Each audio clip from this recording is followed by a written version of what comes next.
So good morning dear student, welcome back in HW current affairs classes. आज हम लोग पढ़ने वाले हैं 28 मार्च 2025 का इंपॉर्टेंट करंट अफेयर। जो भी क्वेश्चंस यहाँ पे मैंने लिए हैं सारे इंपॉर्टेंट एंड सेलेक्टिव है और इन क्वेश्चंस के साथ में स्टैटिक जीके के भी पॉइंट्स कवर कराए गए हैं। तो जो भी बच्चे पहली बार जुड़ रहे हैं वीडियो में लास्ट तक ज़रूर बने रहिएगा, क्योंकि जो भी क्लास मैं आपको प्रोवाइड करा रहा हूँ वो केवल 10 मिनट की होती है और इसमें काफ़ी सारे क्वेश्चन आपके करंट के इंक्लूड होते हैं। लास्ट में एक क्वेश्चन ऐसा है जिसका आंसर आपको कमेंट बॉक्स में देना है। तो चलिए बिना किसी टाइम वेस्ट के शुरू करते हैं आज का अपना ये इंपॉर्टेंट करंट अफेयर का वीडियो।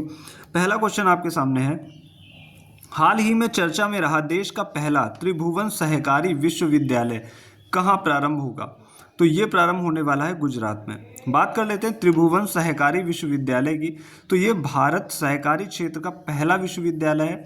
आपको पता होगा कि ये सहकारिता मंत्रालय के अंतर्गत आता है, जो कि अमित शाह के अंतर्गत है। अमित शाह इसके मंत्री हैं और लोकसभा में यूनिवर्सिटी बिल पारित हो चुका है। ये भी आपको ये चीज़ें पता होनी चाहिए। अब हम बात करते हैं अगले क्वेश्चन की, यानी कि क्वेश्चन नंबर सेकंड की। तो हम लोग आ चुके हैं सेकंड नंबर के क्वेश्चन पे।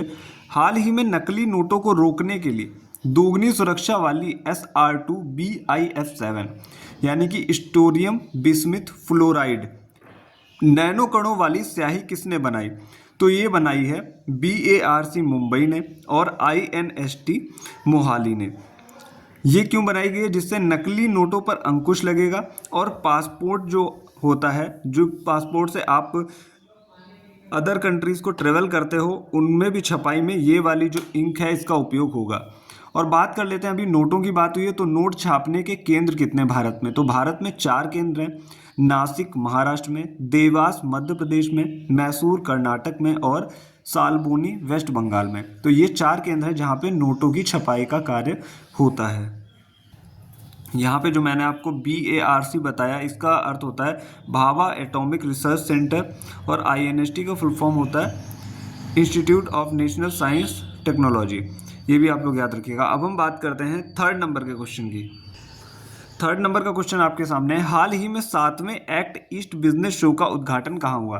तो ये हुआ है शिलोंग मेघालय में। एक्ट ईस्ट बिजनेस शो उद्देश्य क्या है इसका? व्यापार व निवेश को बढ़ावा देना। कौन सा क्रम है? तो 7वां क्रम है। पहली बार ये 2014 में हुआ था। उद्घाटन किसने किया? कॉनरेड संगमा, जो कि मेघालय के CM हैं। ये आप याद रखिएगा। 7वें एक्ट ईस्ट बिजनेस शो का उद्घाटन कहाँ हुआ है? शिलोंग। बात करते हैं चौथे क्वेश्चन की। हाल ही में सर्वोच्च न्यायालय ने छात्रों की मानसिक स्वास्थ्य संबंधी चिंताओं को दूर करने के लिए किसकी अध्यक्षता में राष्ट्रीय टास्क फोर्स का गठन किया है? तो ये गठन किया है S रविंदर सिंह भट्ट की अध्यक्षता में। आप लोगों को पता होगा कि आजकल क्या होता है कि एग्ज़ाम होते हैं, बहुत सारे बच्चे तनाव में रहते हैं। नीट JEE वगैरह के एग्ज़ाम होते हैं। कई बार ये खबरें आई हैं कि कोटा वगैरह राजस्थान जैसे शहरों से बच्चे सुसाइड कर लेते हैं। तो इस वजह से राष्ट्रीय टास्क फोर्स का गठन किया गया है। अब हम बात करने वाले हैं अगले क्वेश्चन की, क्वेश्चन नंबर 5 की। तो हम लोग बात कर लेते हैं क्वेश्चन नंबर 5 की। हाल ही में 26 मार्च 2025 को चिपको आंदोलन की 51वीं वर्षगांठ मनाई गई है। यह आंदोलन कब हुआ? तो ये 1973 में हुआ था। कहाँ हुआ था? उत्तराखंड में। तो उत्तराखंड राज्य से संबंधित है।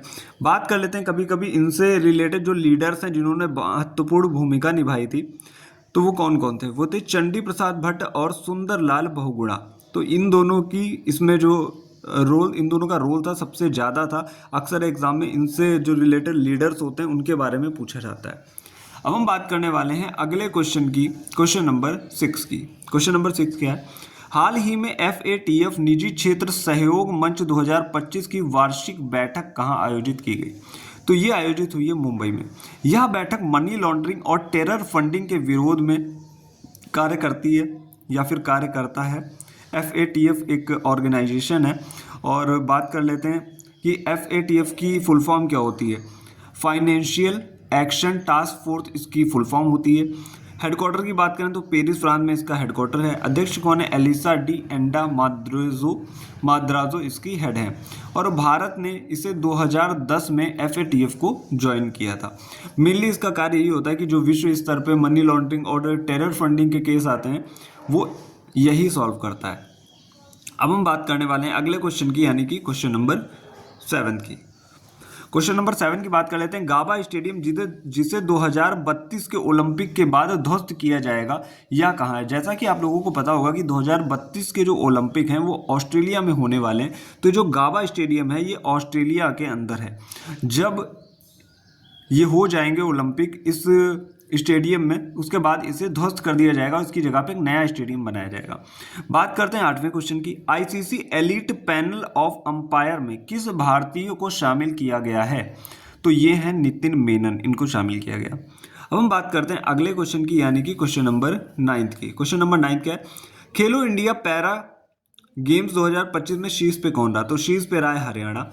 बात कर लेते हैं खेलो इंडिया विंटर गेम्स की, इसी से रिलेटेड है। 2025 5वें क्रम के थे, प्लेस कहाँ हुए? जम्मू कश्मीर और लद्दाख में। टॉप पे कौन था इसमें? इंडियन आर्मी, फिर दूसरे नंबर पे Himachal, then Ladakh third number पे। बात हुई अभी खेलो इंडिया पैरा गेम्स 2025 की, तो बात करते हैं ये इस बार का सेकेंड एडिशन था। कहाँ हुआ? न्यू दिल्ली में। और मैस्कॉट की बात करें तो वो उज्ज्वला, जो कि एक गौरैया है। ये था हमारा 9th क्वेश्चन। अब हम चलते हैं अगले क्वेश्चन पे, क्वेश्चन नंबर 10th पे। अब हम लोग बात करने वाले हैं क्वेश्चन नंबर 10th की। हाल ही में राज्य सरकार ने नागरिक सेवाओं के लिए एआई चैटबॉट सारथी लॉन्च किया है। तो ये कहाँ लॉन्च किया गया? ये लॉन्च किया गया हरियाणा में। और इससे सभी को जो सरकारी जानकारी है वो 24x7 यानी कि 24 घंटे उपलब्ध रहेंगी। यहाँ पे 27x7 लिख गया, आप लोग इसका अंदाज़ा लगा लीजिएगा, यहाँ पे 24x7 है। अब हम बात करते हैं कुछ इंपॉर्टेंट चैटबॉट्स की, जो कि अभी हाल ही में लॉन्च किए गए हैं। जैसे कि अभी सेबी ने एआई चैटबॉट लॉन्च किया था सेवा। माइक्रोसॉफ्ट का एआई चैटबॉट है जुगलबंदी। गूगल ने अपना एआई चैटबॉट जेमिनी लॉन्च किया था। ओपन एआई ने अपना चैटबॉट जीपीटी लॉन्च किया था। रिलायंस ने अपना चैटबॉट हनुमान लॉन्च किया था। जीपीटी की फुल फॉर्म क्या होती है? ये एक अभी हाल ही के एग्जाम में आ चुका है, generative pre trained transformer. Most important point है ये जीपीटी। अब हम बात करते हैं अगले क्वेश्चन की, यानी कि क्वेश्चन नंबर 11th की। तो हम बात करने वाले हैं 11th क्वेश्चन की। आपके लिए मोस्ट इंपॉर्टेंट है, बड़े ही ध्यान से सारे पॉइंट देखिएगा। 1 मई 2025 के आरबीआई के नियमानुसार भारत में एटीएम से नगद निकासी पर कितना चार्ज लगेगा? तो ये लगने वाला है 19 रुपये। इसकी भी देखिए कंडीशंस होंगी, अब मैं आपको पूरा डिटेल में बता देता हूँ। अगर आप फाइनेंशियल ट्रांजैक्शन करते हो, समझ लो, अगर आप फाइनेंशियल ट्रांजैक्शन करते हो तो 19 रुपये लगेंगे, यानी कि जब आप कैश निकालोगे, ठीक है। नॉन फाइनेंशियल ट्रांजैक्शन की बात करें, यानी कि केवल आप जानकारी लेना चाहते हो कि बैलेंस इंक्वायरी या मिनी स्टेटमेंट, तो 7 रुपये आपको देने पड़ेंगे। जैसा कि आपको पता होगा कि अगर आप अपने ही बैंक के एटीएम से पैसा निकालते हो तो आपको फ्री ट्रांजैक्शन कितने मिलते हैं? 5 ट्रांजैक्शन मिलते हैं। उसमें भी अगर आप मेट्रो सिटी में कर रहे हो ट्रांजैक्शन तो आपको फ्री ट्रांजैक्शन मिलेंगे 5, और अगर आप नॉन मेट्रो सिटी में हो तो कितने मिलेंगे? फ्री 3, यानी कि 5 और 3 8 हो गए। 8 के बाद अगर आप कोई कैश ट्रांजैक्शन करते हो तो 19 रुपये आपसे चार्ज लिया जाएगा।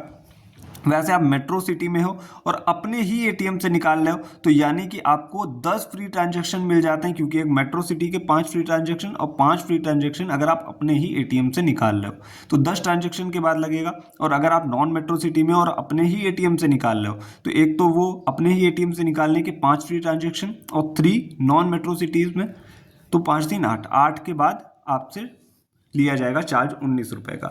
तो ऐसा क्यों किया गया? क्योंकि आपको पता होगा आजकल ज़्यादातर लेन देन कैश के थ्रू होता है, तो जो एटीएम मेंटेनेंस करने वाले लोग होते हैं तो उन्होंने आरबीआई को इन्फॉर्मेशन दी है कि ऐसे इसका मेंटेनेंस संभव नहीं है, तो इसके लिए कुछ ना कुछ चार्ज ज़रूर लगाना पड़ेगा, तो इस वजह से ये कार्य किया गया है। अब हम बात करते हैं अगले क्वेश्चन की, क्वेश्चन नंबर 12 की।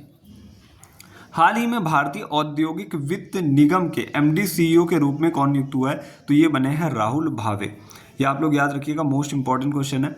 अब हम बात कर लेते हैं आज के क्वेश्चन की। आज का हमारा क्वेश्चन है वर्ल्ड हैप्पीनेस इंडेक्स में भारत की रैंक क्या है?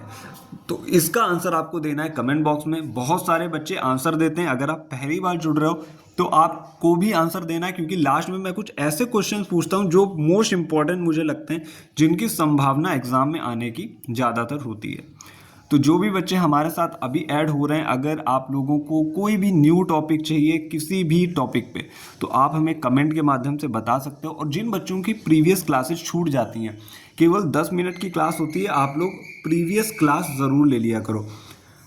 अभी इसके साथ ही हम मंथली रिवीजन क्लास भी आपकी कराएंगे, और जो आगे दूसरे टॉपिक्स है जो करंट से रिलेटेड है, वो भी टॉपिक्स आपके चलेंगे। जैसा कि आप सभी को इन्फॉर्मेशन मिल गई होगी कि यूपीपी कांस्टेबल और एसआई के पदों पे बहुत सारे नोटिफिकेशन जारी हो चुके हैं, तो आप लोग अपनी तैयारी में लग जाइए और यहाँ से करंट अफेयर भी आप तैयार कर सकते हो, जो कि सीधे सीधे क्वेश्चंस आपके एग्जाम में आएंगे। तो आज के लिए इतना ही, मिलते हैं नेक्स्ट इंपॉर्टेंट वीडियो के साथ। Thank you.